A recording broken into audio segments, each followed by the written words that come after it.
ಸಾಲು ಸಾಲಾಗಿ ಬ್ರಾಹ್ಮಣೋತ್ತಮರು ಹೋಗುತ್ತಾ ಇದ್ದಾರೆ. ಸತ್ಯ. ಕುತೂಹಲವು ಅಧಿಕವಾದ ಕಾರಣವಾಗಿ ಅವರ ಬಳಿಗೆ ಹೋಗಿ ನಾನು ಅವರಿಗೆ ಪ್ರಶ್ನೆ ಮಾಡಿದವು. ಹಾಗೊಂದು ಮಾತನ್ನು ಹೇಳಿದ್ರು. ಪ್ರಾಚೀನ ವರಿಗೆಯಲ್ಲಿ ಮಾತ್ರವಾದಂತೆ ಯಜ್ಞವನ್ನು ಕೈಗೊಂಡಿದ್ದಾರಂತೆ. ಯಾರು ಗೊತ್ತೇ?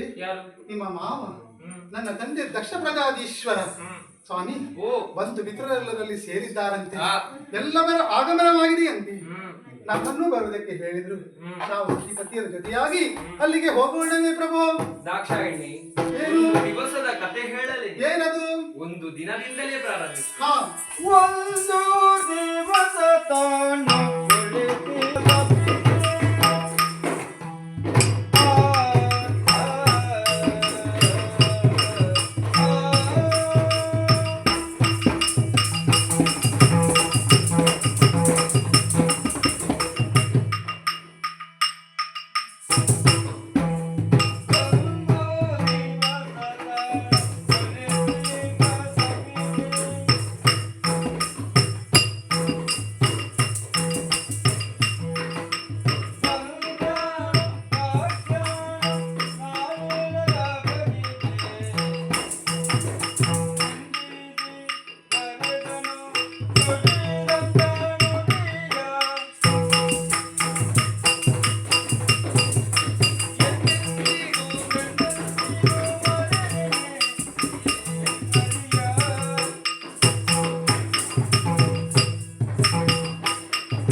ಸಂಗಮದಲ್ಲಿ ಮರೀಚಿ ಬ್ರಹ್ಮರು ಕೈಗೊಂಡಂತಹ ಜ್ಞಾನ ಸತ್ರ ಅದರ ಅಧ್ಯಕ್ಷ ಸ್ಥಾನವನ್ನು ವಹಿಸಿಕೊಂಡವರಿದ್ದಾನೆ ಈ ಪರಮೇಶ್ವರ.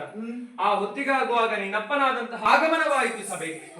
ಎಲ್ಲರೂ ಎದ್ದು ನಿಂತು ನಮಸ್ಕರಿಸಿದಂತಹ ಹೊತ್ತು ನಾ ಮಾತ್ರ ನಮಸ್ಕರಿಸಲಿಲ್ಲ ಎಂಬ ಕಾರಣಕ್ಕಾಗಿ ಜರೆದು ನಿಂದಿಸಿ ಆಡಿದಂತಹ ಮಾತು. ಇಂತಹ ಒಂದು ಯಾಗವನ್ನು ನನ್ನ ಪುರದಲ್ಲಿ ಕೈಗೊಳ್ಳುತ್ತೇನೆ, ತನ್ಮೂಲಕವಾಗಿ ನಿರೀಶ್ವರ ಯಾಗವನ್ನಾಗಿಸುತ್ತೇನೆ. ಆದ್ದರಿಂದಲೇ ನನ್ನ ಮೇಲಿರುವಂತಹ ದ್ವೇಷ ಸಾಧನೆಯನ್ನು ಮಾಡಬೇಕು ಎಂಬಂತಹ ಉದ್ದೇಶದಿಂದಲೇ ಇಂತಹ ಯಾಗವನ್ನನ್ನು ಪೂರೈಸುವುದಕ್ಕಾಗಿ ಮುಂದಾಗಿದ್ದಾನೆ. ಒಂದೊಮ್ಮೆಗೆ ನೀ ಇದನ್ನು ಬಯಸಿ ಹೋದೆ ಎಂದಾದರೆ ಖಂಡಿತವಾಗಿಯೂ ಇದರಿಂದ ನಿನಗೆ ತೊಂದರೆ ಎಂಬುದು ಕಟ್ಟಿಟ್ಟ ಬುತ್ತಿ. ಹೋಗುವುದು ಬೇಡ ದಾಕ್ಷಾಯಿಣಿ. ಬೇಡ ಅನ್ನದಿರಿ ಪ್ರಭು, ಬೇಡ ಅನ್ನದಿರಿ.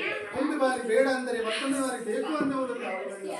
ಸುಮ್ಮನೆ ಕುಳಿತಿದ್ದೀಗ ಮೌನವೇ ಸಮ್ಮತಿ ಲಕ್ಷಣ ಎನ್ನುವುದಾಗಿ ತಿಳಿದು ನಿಮ್ಮ ಪಾದದ ಧೂಳನ್ನು